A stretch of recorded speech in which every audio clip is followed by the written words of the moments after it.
রাশমিকা মান্দানার কেমন চেহারা, কেমন রূপ, এগুলো নিয়েও তিনি গবেষণা করেন। তার মানে উনি কখন আবার সারা পৃথিবীর প্রধানমন্ত্রী ঘোষণা করে ফেলেন নিজেকে, তাও বলা যাচ্ছে না।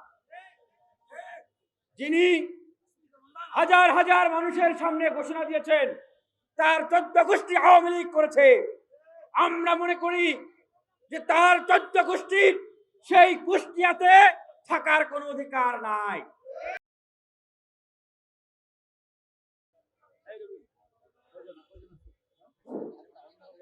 কুষ্টিয়ার মানুষের দুর্ভাগ্য যে কুষ্টিয়ার মানুষ আমির হামজার মতো একজন এমপি পেয়েছেন।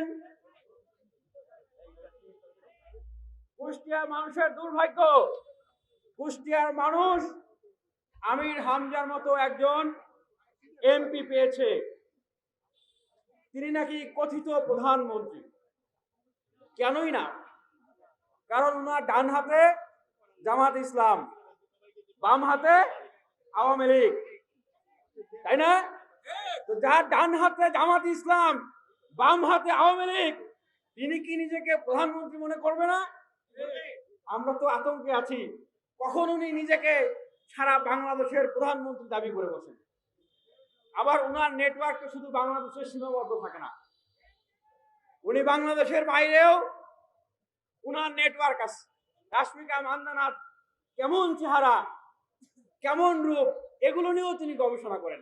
তার মানে উনি কখন আবার সারা পৃথিবীর প্রধানমন্ত্রী ঘোষণা করে ফেলেন নিজেকে, তাও বলা যাচ্ছে না। যিনি হাজার হাজার মানুষের সামনে ঘোষণা দিয়েছেন তার 14 গোষ্ঠী আওয়ামী লীগ করেছে, আমরা মনে করি যে তার 14 গোষ্ঠীর সেই কুষ্টিয়াতে থাকার কোনো অধিকার নাই। সেই 14 গোষ্ঠীকে সাইজ করা দরকার। যে আওয়ামী লীগের 14 গোষ্ঠী নিয়ে তিনি নিজেকে প্রধানমন্ত্রী মনে করেন, তিনি কাউকে সম্মান করেন না, সবাইকে তুচ্ছ তাচ্ছিল্য করেন। তিনি বললেন গণ অধিকার পরিষদের সভাপতি সাধারণ সম্পাদক ছাড়া বাংলাদেশে আর নাকি নেতাকর্মী নাই। আর যদি নেতাকর্মী না থাকে তাহলে আপনি রাতে যে লাইভ করলেন, সংবাদ সম্মেলন করলেন, আপনার উপর তাহলে কারা হামলা করলো? উনি লাইভে এসে ডাহা মিথ্যা কথা বললেন। তো ভাগ্যটা ভালো যে টুপিটা নামিয়ে রেখে তিনি মিথ্যা কথাগুলো বলেছেন। আমরা তীব্র নিন্দা এবং প্রতিবাদ জানাই যে এরকম দাড়ি রেখে, টুপি পরে, পাঞ্জাবি পরে, কোরআনের কথা বলে মানুষের সহজ সরল সেন্টিমেন্টকে, এই বাংলাদেশের ধর্মপ্রাণ মানুষের আবেগকে কাজে লাগিয়ে জায়গায় জায়গায় ওয়াজ করে বেড়ান, আর ইসলামের নামে অনইসলামিক কথাবার্তা বলে বেড়ান। উনি কি বলেছিলেন? যে শেখ হাসিনার ডিজিটাল বাংলাদেশ বাস্তবায়নে যারা কাজ করবে না তারা নাকি জান্নাতে যাবে না। তা আমরা বলতে চাই বাংলাদেশের আলেম ওলামাদের উদ্দেশ্যে এবং জামাত ইসলামের উদ্দেশ্যে, এই ধরনের আবু জাহেলদেরকে, গন্ডা মূর্খ অবান্তদেরকে আপনারা তো মনোনয়ন দিয়েছেন, এখন কি তাদের এই সমস্ত কার্যক্রমকে প্রমোট করবেন? আলেম ওলামাদের কাছে জানতে চাই, যারা ওয়াজের ময়দান থেকে মানুষকে নাস্তিক ঘোষণা করে, ওয়াজের ময়দান থেকে জান্নাত জাহান্নামের সিদ্ধান্ত দেয়, তারা কি আসলে নাস্তিক, মুরতাদ, কাফের না তারা আসলে মুসলমানের কাতারে রয়েছে? আমরা দেখেছি যে আব্দুল্লাহ মোহাম্মদ তাহের ভাই বলছেন আওয়ামী লীগ দল হিসেবে ফিরে আসলে তাদের কোনো জোর আপত্তি নাই। আমরা বলতে চাই তার মানে কি আপনারা আওয়ামী লীগকে ফিরিয়ে এনে বাংলাদেশের রাজনীতি করতে চান? এই দেশের মানুষকে জুলাই সনদের নামে আপনারা ধোঁকা দিতে চান? ওসমান হাদির রক্তের সাথে আপনারা বেইমানি করতে চান? স্পষ্ট কথা, আপনারা একদিকে আওয়ামী লীগকে ফিরিয়ে আনবেন দল হিসেবে, আর একদিকে রাজপথে ওসমান হাদি হত্যার বিচার চাবেন, জুলাই সনদের বাস্তবায়নের কথা বলবেন। যে জুলাই সনদ আমেরিকার সেই আলী রিয়াজ স্যার এসে করে দিয়ে গেছে, তা হবে না। বাংলার মানুষ সচেতন। এই গণ অধিকার পরিষদ এই বাংলাদেশে স্বৈরাচারের রক্তচক্ষুকে উপেক্ষা করে জন্ম নিয়েছে। সুতরাং আমরা বলতে চাই আমির হামজাকে ক্ষমা চাইতে হবে, ক্ষতিপূরণ দিতে হবে, সন্ত্রাসীদেরকে গ্রেফতার করতে হবে, অন্যথায় বাংলাদেশে কোথাও আমরা তাকে বক্তব্য দিতে দেব না, তাকে অবাঞ্ছিত ঘোষণা করা হলো। বলবো না, হামজাকে আরেকটু বাড়িয়ে বলি, আমির হারামজাদা। সে হচ্ছে আমির হারামজাদা। উনি এমন একটা মানুষ, উনি ইসলামের দিনের শিক্ষা দিবেন, কিন্তু উনি এমন ভাবে নিজেকে উপস্থাপন করেন মনে হয় একজন কন্যা স্টার।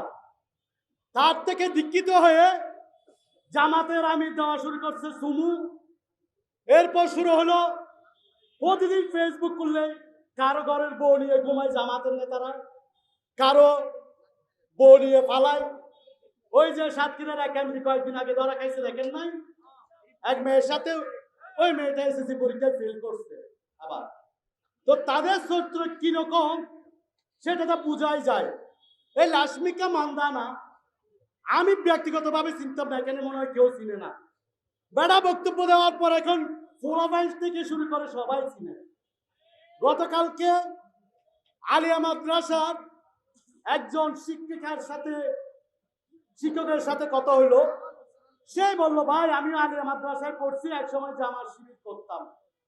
এখানে যাদেরকে শিবির শিক্ষা দেয়, টিমওয়ার্ক কাজ করা, প্রশিক্ষণ দেয়, তাদেরকে কিভাবে গালাগালি করবে, কিভাবে ফেসবুকে পোস্ট করবে, কমেন্ট করবে, তাদের ভিন্ন বন্ধের নারীদের কিভাবে গালাগালি করবে, এগুলো শিখায়।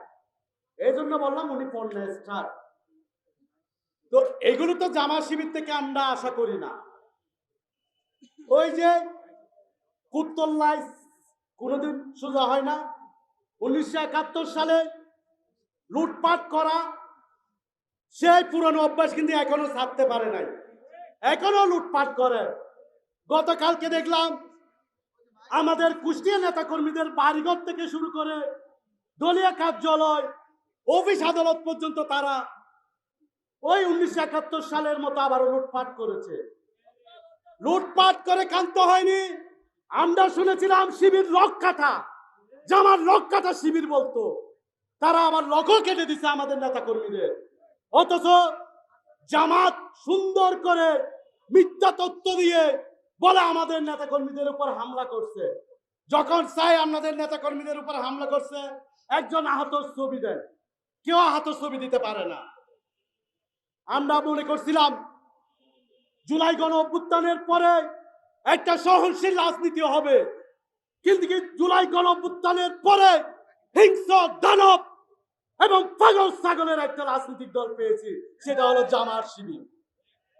না হয় একজন হুজুর যিনি মুফতি আলেম ওয়াজ করবে, ইসলামের দীক্ষা দিবে, সে কেমনি বলে সংসদে গেলে আমার ডানে বামে কিছু ফ্যাট বের করে মহিলা বসে থাকে এবং তাদের ফ্যাটের ভিতর থেকে মনে হয় কালবাট বের হয়। আমি বলতে চাই সংসদ সদস্যদের, আমাদের যদি গলিতে থাকতো ওই সংসদ ভবনে আমির হামজাকে জুতা পিটা দিয়ে বের করে দিত। বিএনপির নেতাদের প্রতি আমাদের শ্রদ্ধা আছে, বিএনপির নেতাদের আরো বিপ্লবী হতে হবে। কিছুদিন আগে মরহুম আরাফাত রহমান ফুকোকে নিয়ে আমির হামজা বক্তব্য দিয়েছিল। সেই বক্তব্য দিয়েছিল ফুকো নাকি একটা ইতর প্রাণীর নাম, অথচ বিএনপির নেতা কর্মীরা এটাও সহ্য করেছে। আর গণ অধিকার পরিষদ একটা নেতা কর্মী যখন আহত হয়েছে, আজকে সবাই রাজপথে ছুটে এসেছে। আমরা আবারও গণ অধিকার পরিষদের নেতা কর্মীদের বলতে চাই, আমরা যেই 2018 থেকে 2024 পর্যন্ত হাসিনার বুলেটের সামনে দাঁড়িয়ে ওই হাসিনাকে বিদায় করেছি, আপনারা কোন হনিরে আমাদেরকে হুমকি দামকি দেন? আমরা জানি কিভাবে আপনাদেরকে ওই পাকিস্তান পাঠাতে হয়, যেমন শেখ হাসিনাকে আমরা ভারতে পাঠিয়েছি। অতএব জামাতকে আহ্বান করব, ওই আমির হামজাকে বিচারের আওতায় আনেন এবং তার সুচিকিৎসার জন্য তাকে অনতিবিলম্বে পাবনা মানসিক হাসপাতালে পাঠানো হোক এবং তার বিরুদ্ধে যদি যথাযথ ব্যবস্থা না হয় আমরাও দেখে নিব জামাত শিবির ফুল হলুদ রে। ধন্যবাদ সবাইকে।